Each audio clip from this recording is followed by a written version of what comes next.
I'm going to give three reasons that your relationship grows your wallet. And so we'll focus on that briefly. I'll run over these quickly. If there's any chats or anything that come across, I'll answer those right now too.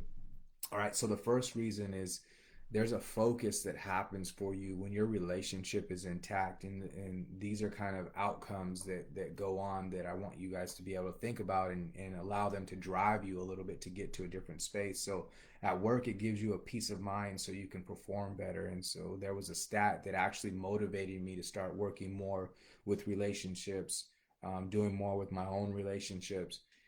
The key was that there was a loss of up of a billion, I think it was $2 billion that businesses are forking out just in the United States alone because of relationship related scenarios. And so if we think about that, it makes sense because if you go to work or try to work in the midst of an argument or some kind of strife, it's hard to be there emotionally, and so it takes a lot of time away from what you're trying to do at work. And so that first thing there is at work, it gives you the ability to be able to have peace of mind when your relationship is intact. The second thing is you focus on making sound financial money moves that really allow you to do other opportunities in life and spend more time together.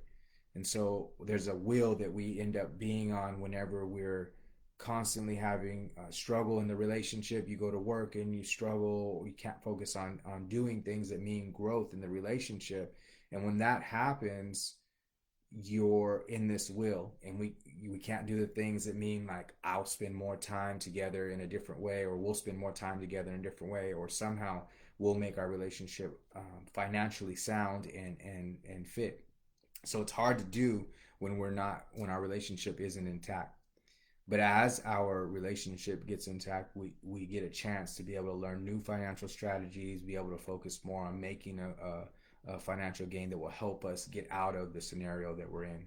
The third piece is I believe that a partnership that is solid splits things in half financially, but then also you support each other in your dreams and your goals. So any kind of financial endeavors that you have, it means that you're going to be able to move on them in a way that says, this is my idea, but I have a partner to be able to do it.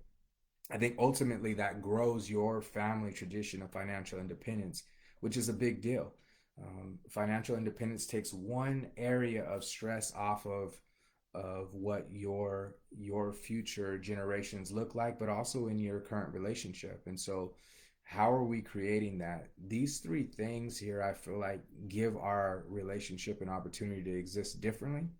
It's really hard to focus on, you know, the idea of money can help us in our relationship, but I think there it goes both ways. So if we spend time working on a relationship, it results in us financially getting to a sound space, or it can result in us getting to a sound space. And if financially we're in a sound space, it helps to reinvigorate our relationship and help us out. So those three areas there should be motivating forces to me for us to look forward to building financially, but also in our specifically in our group, being able to elevate your relationship. You're probably, and this is actually part of a article concept that I'm writing, is you're probably actually removing money from your wallet whenever relationship strife is there, because the opposites of all of these is true. You were not available to do the things that mean grow our pocketbook. And that's just an emotionally sound piece. And so if our relationship can bring that emotional piece to us, we're going to be in a better space.